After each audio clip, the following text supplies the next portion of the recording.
Milaza ny hijery mivantana ireo nosy kely manodidina ny Madagasikara na ilay izay parsa ny filoha Andry Rajoelina. Amin'ny maha-filoham-pirenena io izy dia tsy maintsy hanitsaka ireo nosy ireo ao hijery mivantana raha mivoalaza nandritra ny fandarana manokana tao amin'ny aina manjerim-panjakana ho Malalahady. Tsy maintsy ahita vahaolana maharitra mikasika ireo nosy ireo isika ho iny nambaran'ny filoham-pirenena.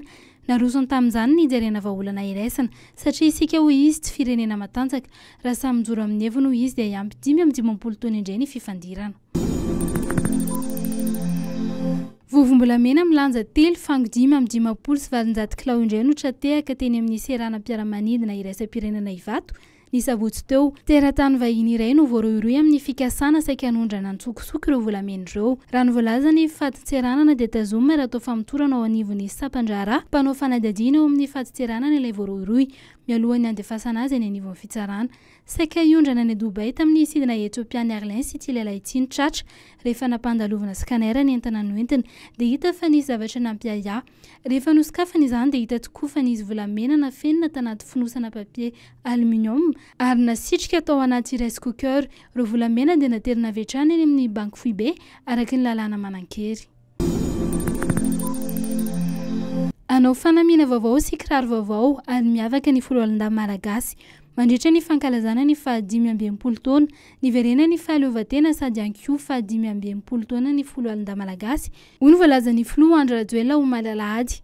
Ampisehoana amin'ny fotoana ihany koa ireo fiaramanidina vaovao Let 410 ny tafika malagasy izay sady azo hitondrana olona no azo avadika hitondrana entana na koa hitondrana marary. Atao miavaka sy manetriketrika ity fankalazana ity raha ny vinavina ny Andry Rajoelina. Eny amin'ny Ilaka Iarivo Ivato moa no kasaina alefa ny afomanga amin'ny fetim-pirenena. Isy ihany koa ny fitokanana jet vaovao mirefy 50 sy 200 metatra eny an-toerana amin'io. Mihoatra ny 5,000 ariary ny vidin'ny gazoaly eny amin'ny mpanjara solika nanomboka ny aliny Alahady fo alatsinainy. Mahatratra 70 sy 5,000 ariary izany vidin'izany. Izany hoe nahitana fiakarana hatramin'ny 200 ariary. Nahitana fiakarana sy 10 ariary kosa ny vidin'ny lasantsy ka 10 sy 500 sy 5,000 ariary izany ankehitriny.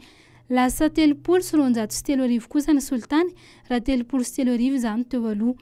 Nanamarika ny filoha Andry Rajoelina omaly fa tokony hidina ny vidin'ny gazoaly amin'ny volana manaraka na dia mbola ho tafajanona eo ambonin'ny 5,000 ariary aza. Ny volana Jolay no heverina fa hiverina 704 ariary izany raha ny fanazavany hatrany noho ny fidinan'ny vidiny eo amin'ny iraisam-pirenena. Andrasana ho tonga eto Madagasikara amin'ny tapan'ny volana May ity ny mpanazatra ny Barea Corentin Martins. Araky ny loharanom-baovao dia hijery ireo mpilalao malagasy mety ho antsoina handrafitra ny ekipam-pirenena izay hiatrika ny fampifondronana amin'ny volana Jona izao ny tenany. Ka isan'ireo lalao hojereny mandritra izany ny ampahefa-dala ny fiadiana ny tompondakan'ny Madagasikara diviziona voalohany na ny Pure Play Football League. Isy moa ny fampifondronana izay ataon'ny Barea ny Frantsa mandritra ny varavarankely iraisam-pirenena izay hanomboka ny 2 hatramin'ny 10 Jona.